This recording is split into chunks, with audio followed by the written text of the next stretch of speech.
ay pag-usapan po natin ito sa second Sunday sa umagang ito. At last Sunday, sino ba narito last Sunday? O sino wala rito last Sunday? Yan. Okay. The message sa last Sunday, it was message was stop. Oh, yan, stop yung... Sino ba nag-share last Sunday? Pastor, okay. Alam nyo kasi pag per Sunday si Pastor eh. Okay. In Psalm 46 verse 10. Ano masabi rin sa Psalm 46 verse 10? Be still and know that I am God. So, hindi laging bara-bara. Sometimes we stop. And sometimes we go. At yun ang pag-uusapan natin ngayong umagang ito. Last Sunday's message was stop. And so that we will know what is the next step. So, buwelo kasi yung stop eh. Just like pause. Kasi ang pause, saglit lang. But when you stop, medyo mahaba-haba yan eh. Just like yung, say, yun maglalaro ng chess. May time pressure yan. May time. So, meron kang enough time para makapag-isip doon sa iyong next move. So, ganun siya. So you have time. Pag kinakalampas, hindi mo na turn yon sa kalaban mo na yon. So that's it. In the preceding verse, verse 18, do sa Matthew chapter 20, dito po tayo pag-uusapan natin. Basahin natin saglit yan mga kapatid. Sa verse 19, therefore go and make disciples of all the nations, baptizing them in the name of the Father, and the Son, and the Holy Spirit. Teach these new disciples to obey all the commands I have given you. And be sure of this, I am with you always, even to the end of the age. O, saglit po tayo manalangin. Maraming po salamat, Panginoon, sa araw na ito at tinatas po namin sa iyo ang message na ito, Lord, to give us, Lord, the empowering of your Spirit. Panginoon, maunawaan po namin ito at patuloy, Lord, na mabigyan namin, Lord, ng dapat gawin, Panginoon, kung ano man ang nakapaloob dito sa mensahe mong ito. Lord, we ask of your favor, your goodness, your faithfulness, Panginoon, sa araw na ito. Marami pong salamat sa pangalan po namin, Panginoong Jesus. Amen and amen. In the preceding verse, dun sa verse 18, binanggit po ro na Jesus was emphasizing His authority. That's why He spoke, I have been given all authority in heaven and on earth to inform His disciples of one, justice. Kasi we know na ang ating Panginoon, siya ang supreme being. So, inihahayag lang niya yung kanyang authority. So, walang makakatutol doon. Kumbaga, para yung binanggit na, halimbawa natin si pastor. Ako ang pastor dito. So, understood, given yun. So, ini-inform lang niya na siya ang pastor. Although, alam naman yon ng lahat. So, in this verse, ganun din. The Lord was saying this to inform of His disciples of the justice. Number two is encouragement. Kasi pagka merong isang authority na nagsabi sa iyo, ito ako, may encourage ka ron eh. Kasi meron siyang responsibility, meron siyang inaako niya. Yung pagsasabi na yon, inaako niya yun eh. Hindi man sinasabi directly, ako ang mananagot dito. Baga, sabi ni Lord, I have been given all the authority. Ibig sabihin noon, siya ang makapangyarihan. So, inaano niya yung encouragement na para sinasabi indirectly na ako, huwag kayong mangangamba rito. So, by that word, pwede kang ma-encourage doon sa statement na yon, na meron siyang responsibility doon sa kanyang sinasabi. And number 3 is full support. Pag merong isang authority na nagsabi sa iyo ng ganon, ina-assume mo na babak-upang kanya. So meron kang kapanatagan pag kami nagsabi sa iyo na ganon. Say halimbawa, ako ang Pangulo, ako ang mayor dito. So meron kang pwede kang ma-encourage doon eh. May encourage ka ron kasi merong nananagot ng iyo kasi we as citizens, tayo ay pwedeng ma-encourage doon. And full support. Although, hindi pwede kasing ang full support kasi, ang magsasabi kasi niyan yung recipient. Natulungan ka ba? Oo. Meron kasing sabi, hindi. Pero ang nagsasabi lang talaga ng kami inalagaan na mabuti, yung recipient. Hindi yung nagsasalita. Sino ba magsasabi ng baba sa mag-asawa? Sino ba magsasabing mahal ako ng asawa? Baba, babae. Sino ba magsasabing mahal ako ng asawa ko? Of course, yung babae. Kung pinapatungkol niya yung lalaki. Asiwa naman na, mahal ko yung asawa ko. Although totoo yun. Pero sino ang mas nahigit kapani-paniwala? Diba? Baba, Sister Vicky. Ipahimay ka. Sister Vicky, mahal ka ba ni Brother Lito? Siya makakapagsabi nun. Siya lang, walang iba, walang makakatutol doon. Pag tinanong mo si Brother Lito, of course, sasabihin nun. Diba? So, yun. Ang recipient po ang nakakasagot noon. So, doon sa statement ng ating Panginoon, tayong recipient noon, tayo nakakarinig noon, ang pwedeng makatugon ng tumpak doon. Amen. Because the next statement is a command. Therefore, go and make disciples of all the nations. So, isa-isahin natin yan. When we say therefore, ano ba ang pag-therefore? It is a conclusive. So, solve na tayo sa naunang statement. I have been given all the authority in heaven and on earth. So, therefore, yan na. Go and make disciples. So, sino ba ang pinapa-go? Diba? Tayo, sino bang disciples dito? Okay, so please say amen. Okay, gising pa kayo. Okay, yan. Disciple, ano ba sa pagkaunawa natin ng disciple? Sino ba disciple? Disipulo? Apo, tagasunod? Yan. Disciple is a follower of Christ. Doon sa Acts 11:26, unang binanggit doon yung mga Christians as follower of Jesus. So yung followers of Jesus, equivalent yan sa Christians. So, when we profess Christians, so it simply mean na tayo ay follower ng ating Panginoon. Can you say amen to that, mga kapatid? So, follower tayo. Tagasunod tayo ng ating Panginoon. By the way, ano ba naman ang disciple? Ito, isa-isahin natin. A disciple of Christ is one who, undoubtedly believes the full authority of Jesus. Sino ba rito ang talagang undoubtedly na believer ng ating Panginoon? Yung walang alinlangan na naniniwala sa ating Panginoon. Na siya ay namatay, inilibing, muling nabuhay, at muling babalik. So, undoubtedly believes the full authority of Jesus. Naniniwala ba kayo mga kapatid? Isa pa, understands His sacrifice. Naunawaan ba natin yung sacrifice ng ating Panginoon? Sabi natin, ang disciple is a follower. Pag follower tayo ng ating Panginoon, yung sacrifice ng ating Panginoon, pwede natin danasin. I am saying, pwede nating danasin.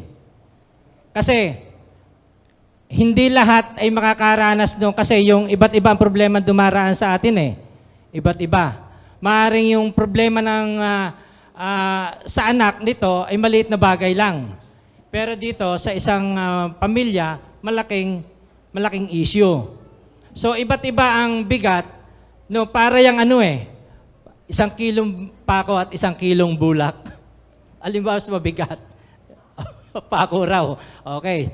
So, magkaibang timbangan yun, kasi tig 1 kilo naman Para magantingnan, yung 1 kilong bulak.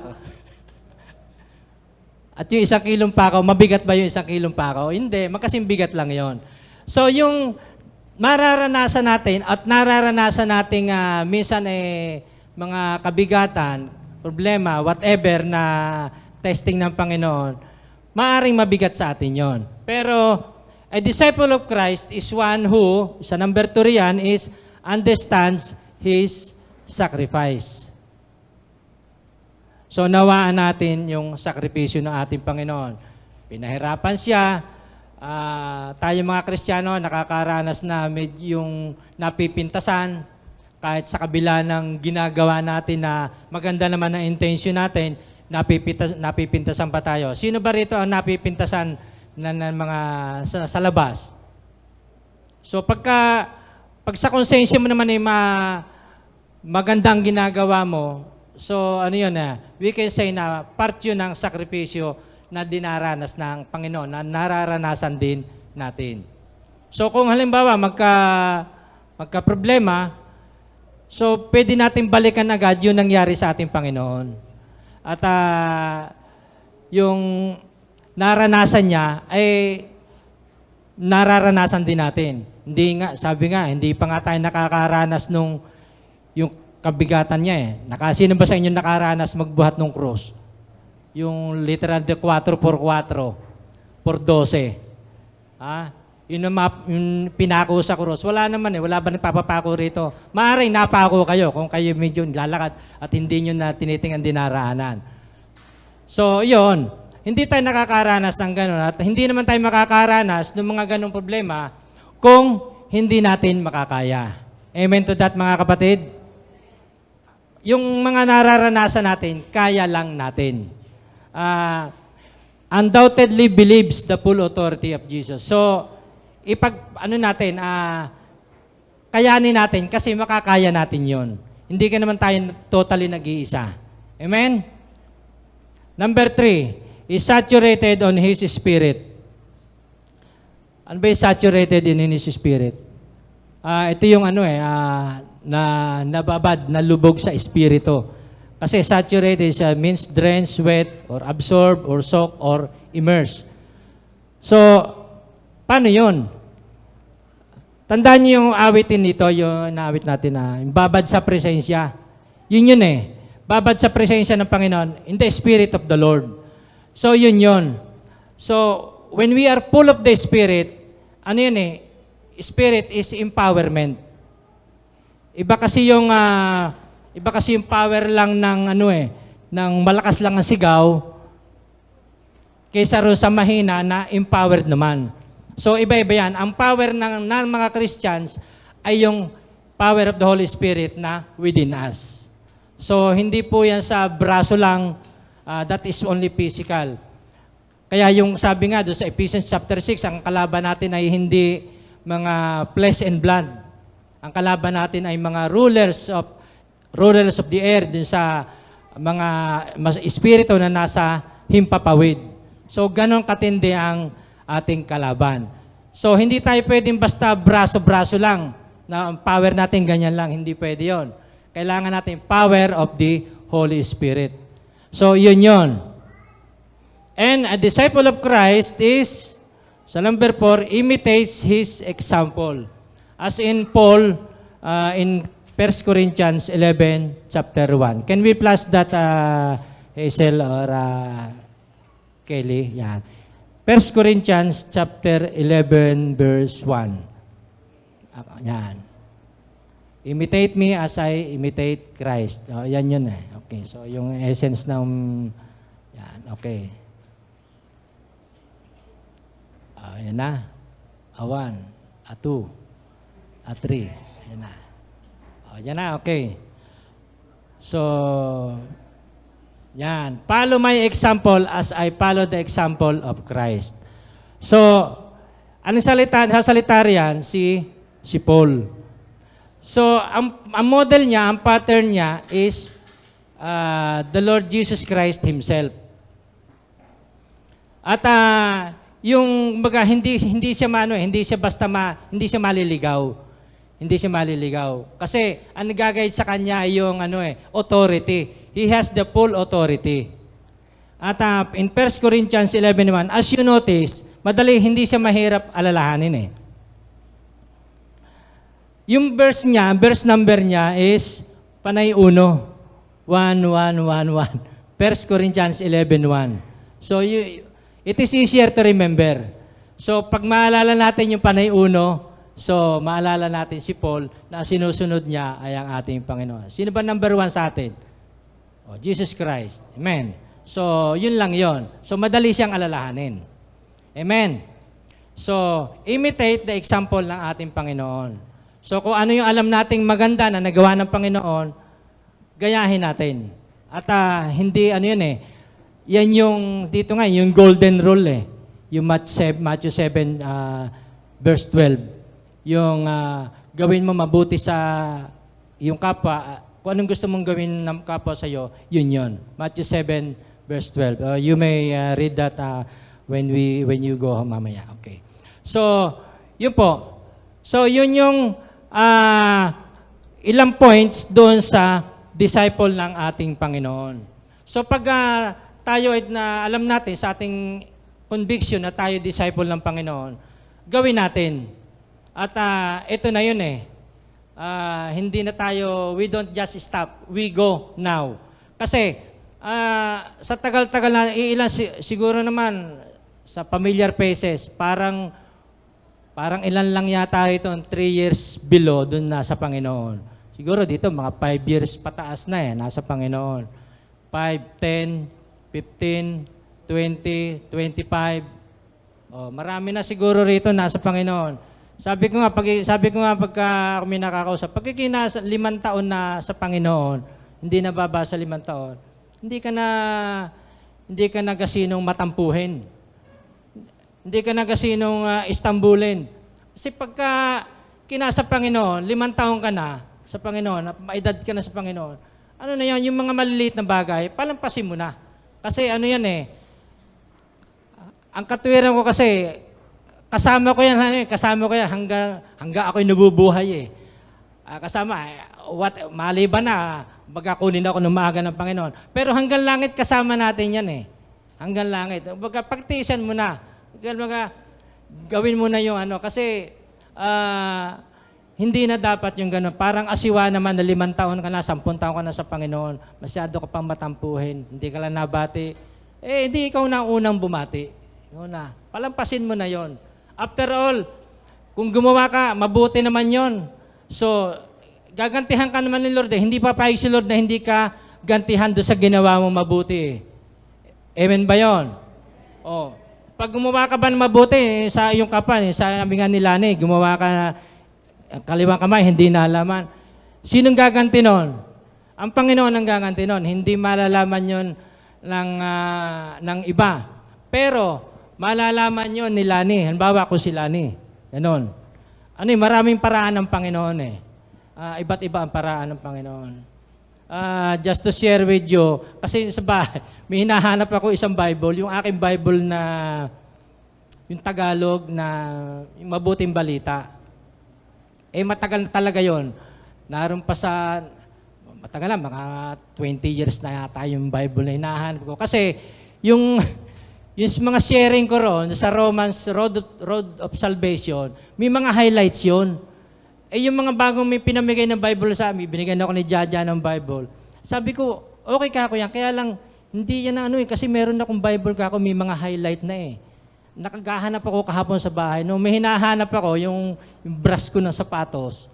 Nahanap ko, ang dami kong hinalungkat sa bahay namin. Akalain mo nakita ko yung Bible na, hindi ko, naku, ito, 2 taon ko nang hinahanap, nakasaksok doon sa, ayun, nakita ko rin.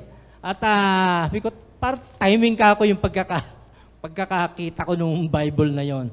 At, maraming paraan ng Panginoon, just to share with you. Kasi, yung Bible ko ngayon, ay may mga highlights. Pagka, tulad na pag kami sinisiran, ganito, sa Romans 3:23, sapagkat ang lahat ay nagkasala at walang sino man nakaabot sa kaluwalhatian ng Diyos. So, pag yung kausap ko ay medyo parang duda sa akin sinabi, so ang gagawin ko, pagbukas ko, bubuksan ko yon. Ipakita ko yung nakahilat. Pakibasa mo. So, yun. Tapos may isishare ako sa Romans 6:23. Pag nasiran ko, siya ang pinababasa ko. So, that's one point na advantage na although sa ngayong modern technology, okay naman yung mga cellphone natin. Pero pwede yung dapat lagi naka-ready. Kasi kailan pa yung pastor, yung kairos time, yung kairos. Kasi yung chronos, saka kairos. Yung appointed time ng Panginoon. Kailan mo pa siya mai-share pag hindi ka handa? Dapat laging handa. Kasi minsan yung gusto mo masiran, once in a while mo lang makita, bisil masalubong mo lang, tapos mga 2 minutes, 3 minutes mo lang siyang makausap. So, if you have the chance, pwede mo siyang masiran ng biglaan. At dapat laging naka-ready. So, amen ba yun mga kapatid? Amen. So, patuloy tayo. Sabi ron sa verse 19, baptizing them in the name of the Father and the Son and the Holy Spirit. So, kung wala, halimbawa, kasi tulad doon sa yung eunuch, tandaan niyo yung story doon sa Acts, nung nakita yung ilog na inibaptize na. So, sa time natin, wala ka naman basta makita, alangan, masira mo, ibabaptize mo. Uli ka sa ilog, lulubog kita, ibabaptize ka. Hindi na gano'n. Magagalit sa iyon. Hindi lalo makakakilala sa Panginoon nyo.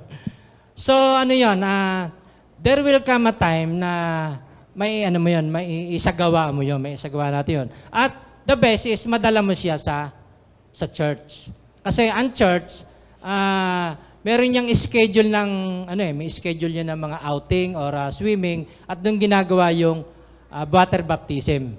So, this does not refer only to water baptism. We can baptize, sabi rin, baptize in the name of the Father, and babaptize mo siya doon sa, in the name of the Father, of the Son, and of the Holy Spirit. Iba pa yung water baptism. So, halimbawa, tandaan mo pag kami altar call, di ba, ipapatanggap sa Panginoon, tapos, ilay hands nung pastor or nung preacher, that is baptism in the Holy Spirit. Tapos, nangyayari yung speaking in tongues, or who knows here, yung sa speaking in tongues, doon sa mga ilang, siguro mga 10 or 20 years ago. Amen. So, ilan na lang siguro. Dito, yes, Brother Pauling, ngumiti. So, siya yun. I remember nung ako siguro mga 10 or 8 years o 10 years sa Panginoon, nanaginip ako. Ako'y nasa Israel. Nanaginip ako nasa Israel. Nasa bundok ako, nasa bundok. Nasa tuktok. At doon sa akin panaginip, I was singing, I was praising, I was worshiping. Doon sa katindihan ng aking pag-worship, nag-i-speaking in tongues pala ako. Nag-i-speaking in tongues ako. So, magkatulog ako. Pero of course, gising ang aking diwa. Katabi ko misis ko. Nagsisigaw na akong gano'n. Nung nasa highest point na ako, talagang nag-i-speaking in tongues na ako. Bigla ako, ginanon ang misis ko. Ginising ako. Nawala na yung Sabi ko, ano ka ba naman kako? Nasa bundok ako, boss. Nasa bundok ako, nag-worship ako. Sabi ko, buti hindi ako nahulog sa bundok. Tinulak ako gano'n. So, yun. At when we worship in the Spirit, so, maraming pwedeng mangyari. At I believe kahit nung unang-una pa sa mga 5, 10 or many years, nangyayari rin sa atin yon. Amen? Sino ba nakaranas dito noon? Amen? Sino nakaranas dito? Wala rito? Oh, yun, Senegal, okay. So, yan when we worship in the Spirit, marami talagang pwedeng mangyari. Oh, yan yon. Amen? Teach these new disciples to obey all the commands I have given you. So, teach to obey. Okay, how? One is teaching by example. So, pag magtuturo, of course, by example. Kasi mas madali mo siyang maitawid yung mensahe pag merong example. Example, sa mga teacher, sa mga estudyante, mas madali maintindihan ng estudyante pag ang teacher nagbibigay ng example. They can relate easily. Teaching by example. Then, pattern by example. So ano yan? Halos magkakaparehas lang naman 3 points na yan. Pattern by example and demonstration. Ide-demo. Demo is parang siya actual. I-actual mo na siya. So paano ba mag-share? Ganito, etc. etc. Kasi mahirap yung sasabihin mo lang ganun. Paano? Ang tatanong agad sa'yo nung kausap mo, paano? Kailangan i-actual. Para nagtuturo ng pagdadrive.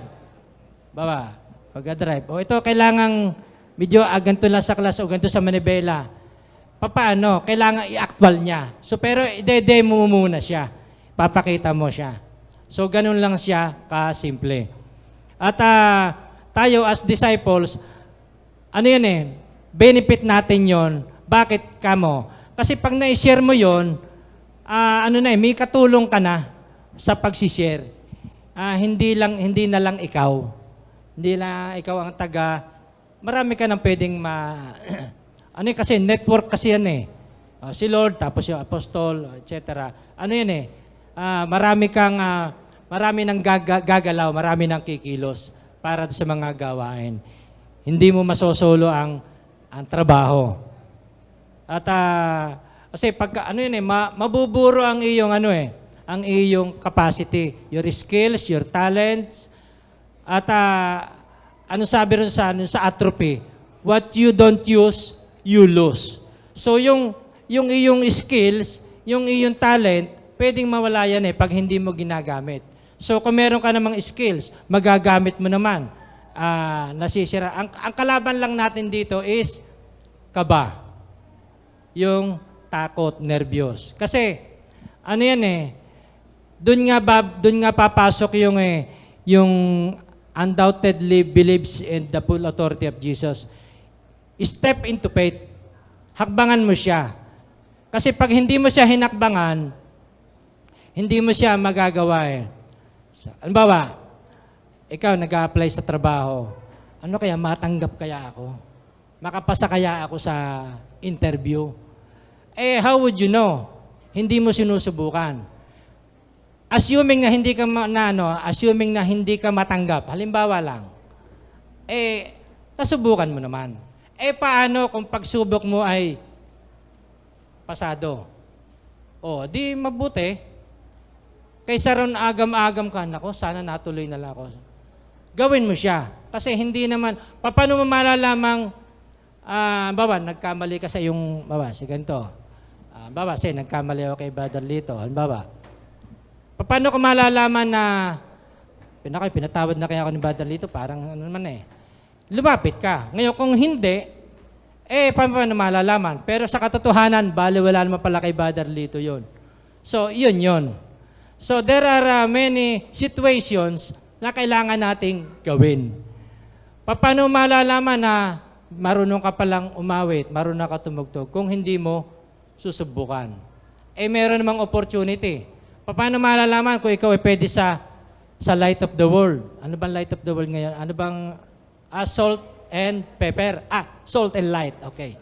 Salt and light. So, paano malalaman kung pwede ka riyan? Lagi naman pala ikaw nakangiti. Kumbaga, hindi na bumabagsak. Pwede ka pala riyan. Lagi kang nakangiti diyan, pwede ka diyan sa aser. Di ba? Ngayon, kung lagi kang nakakunot, lagi kang nakagano, pwede ka sa intercessor kasi lagi kang mukhang tulog.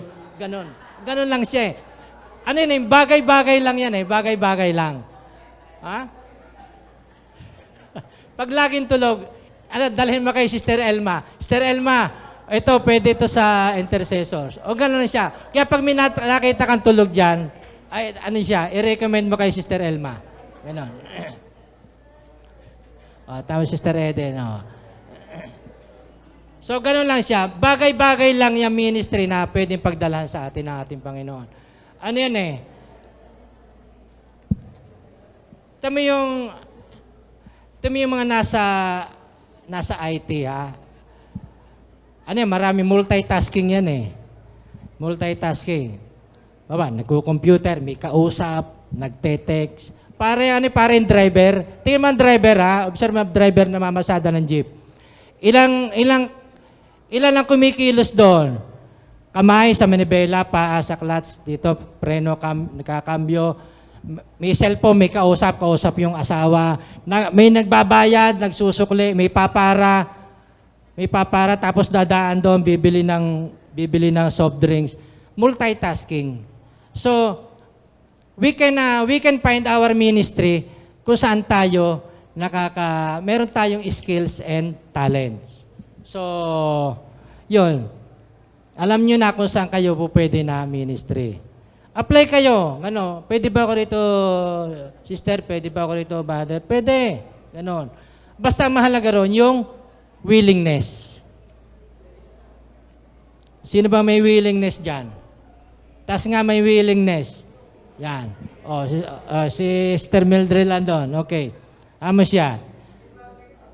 Anong kasunod? Sabi ron, teach these disciples to obey. So, ituturo pala natin is to obey. Kasi, we don't teach to teach.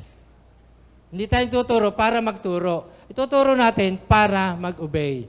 How can we do that? Of course, dapat tayo ganun din.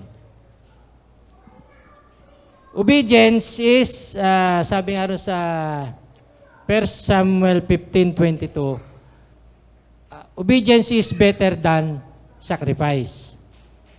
So, sacrifice is good. Pero sabi doon sa statement, obedience is better. So, hindi na masama yung, yung sacrifice. Lagi na nga ako dito sa ministry nito, hirap na nga ako, etc. That is good. Pero, yan ba pinapagawa sa'yo? So, kung sinusunod mo yung pinapagawa sa'yo, that is better. So, kung ano yung sinasabi nung nakakataas sa'yo, kumbaga, kasi we must follow, we must obey yung leadership. We must obey, we must submit to the leadership. So kung halimbawang medyo palpak yan, hamo siya. Hindi ikaw mananagot. Ang mananagot, yung leader, yung namumuno. Kasi maliban nila kung talagang labag sa sinasabi ng Panginoon. Alam mo naman kung ano sinasabi sa kasulatan na kung masama or hindi. Pero if that is at stake, depende sa ano. Pero what I am saying is, kung alam mo namang hindi masama ang iniuutos sa'yo, medyo matigas lang ang puso mo sumunod, ikaw ang ikaw ang nawalan. Kasi ang Panginoon nandoon sa kung sino yung ino-ordain ng Panginoon, kung sino yung nagpapasunod. Kasi siya mananagot dun Siya mananagot. So, obedience is better than sacrifice. Teach them to obey. So, teaching by example, pattern by example, and demonstration. Obedience is equivalent to submission and subordination. Alam niyo ba ako kasi nag-empleyado ako mas matindi ang kaparusahan ng insubordination. Alam ni Brother Jay yan. Tanggal agad yan. Pag ang kaso alam ni Brother Danny Mendoza. Pag ang kaso mo sa isang kumpanya o saan man ay insubordination, tanggal agad.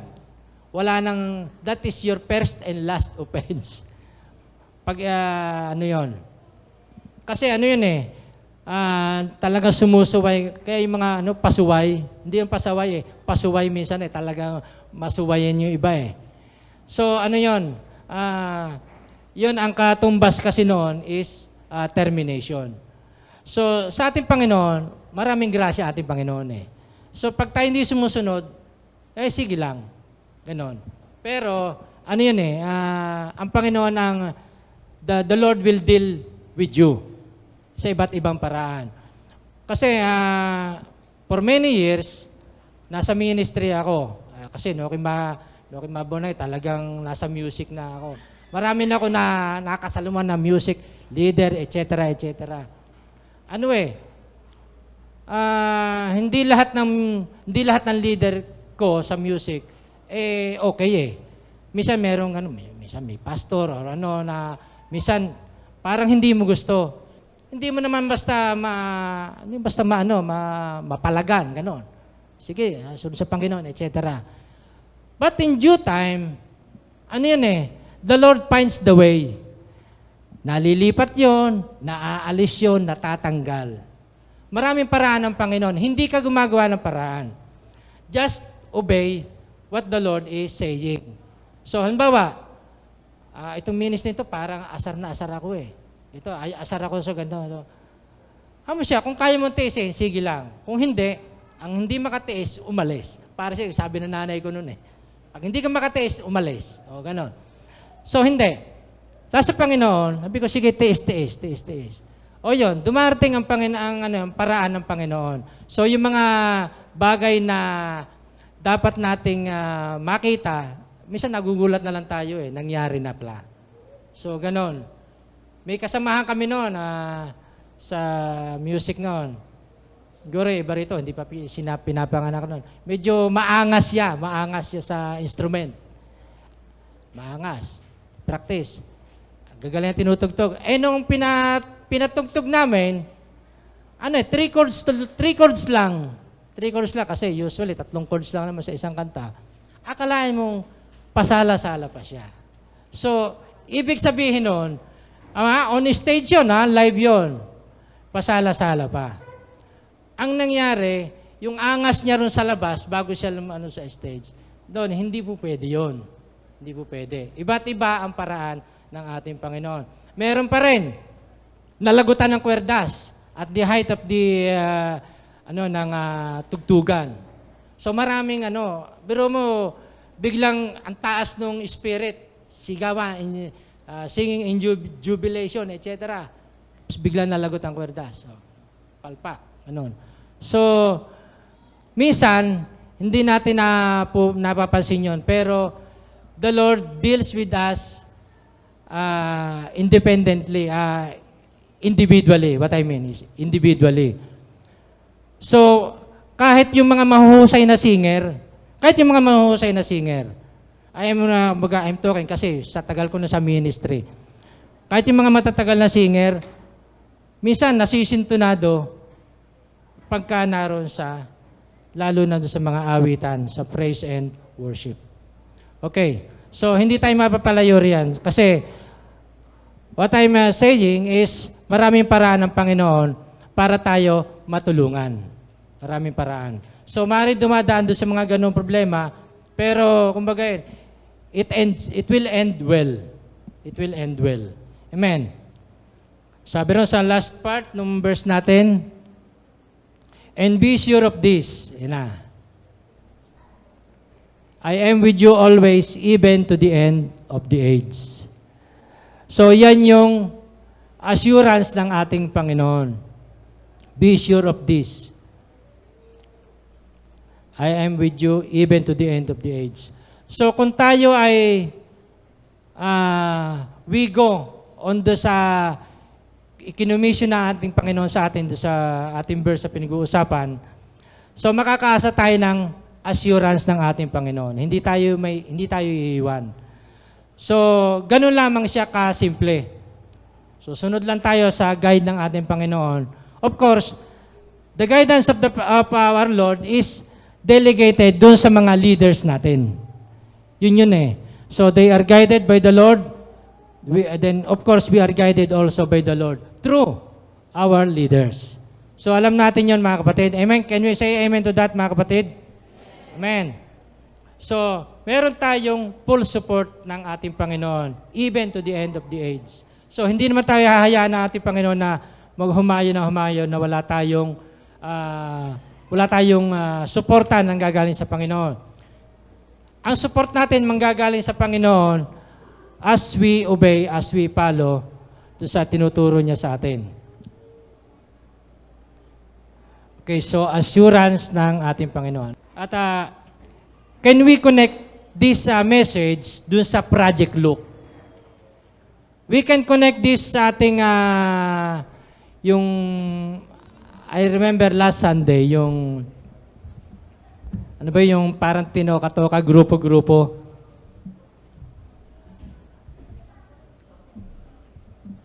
Hahayo, may naka-schedule dito sa Jaka.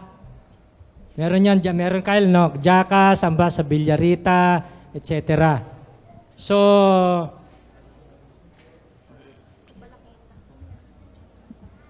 sa Project Look, mano natin, we can pray for the harvest diyan sa ano yan.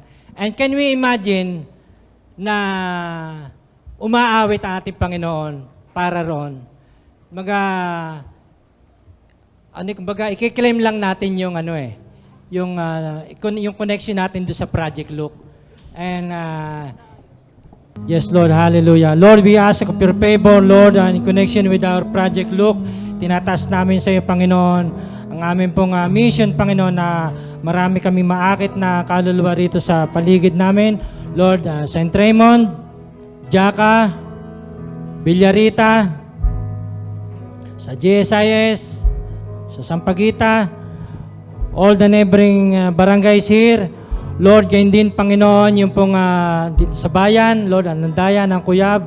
Lord, lahat na maaabot namin, Panginoon. Lord, we ask of your favor, Lord, samahan mo kami.